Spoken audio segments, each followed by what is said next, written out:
Hi అండి. కంటి చూపును మెరుగుపరిచే కొత్తిమీరతో టేస్టీ అండ్ కొత్తిమీర పచ్చడి అండి. వీడియోలో చూపించిన విధంగా నేను ఒక 5-6 కొత్తిమీర కట్టలు తీసుకున్నానండి. కడిగి బాగా ఆరబెట్టుకున్నానండి. పెద్దవాళ్ళకే కాదు పిల్లలకు కూడా చాలా బాగా నచ్చుతుందండి. వీడియోలో నేను చూపించిన విధంగా మూకుడు పెట్టుకుని నూనె పోసుకుని అందులో కడిగి ఆరబెట్టుకున్న కొత్తిమీరను వేసుకుని బాగా వేయించుకోవాలండి. తర్వాత నేను చూపించిన విధంగా ఈ దినుసులని రెడీ చేసుకోవాలండి. ఈలోపు ఇంకొక మూకుని రెడీ చేసుకుని కొంచెం నూనె పోసుకుని పచ్చిమిరకాయలు వేపుకోవాలండి. కొత్తిమీరని బాగా వేపుకోవాలండి. నీరు అన్నది లేకుండా వేపుకోవాలండి. ఇది సంవత్సర కాలం నిల్వ ఉండే పచ్చడి కదండి. అవసరాన్ని బట్టి నూనె వాడుకోవాలండి. పప్పు నూనె అయితే మరీ మంచిదండి.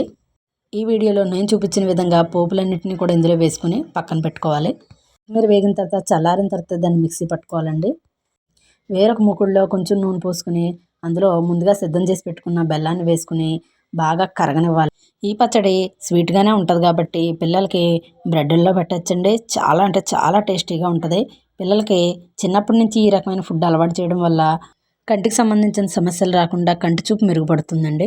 పిల్లలకి వాడేటప్పుడు ఎండుమిర్చిని ఒకటి కొంచెం స్కిప్ చేసుకుంటే చాలా అంటే చాలా టేస్టీగా తింటారండి.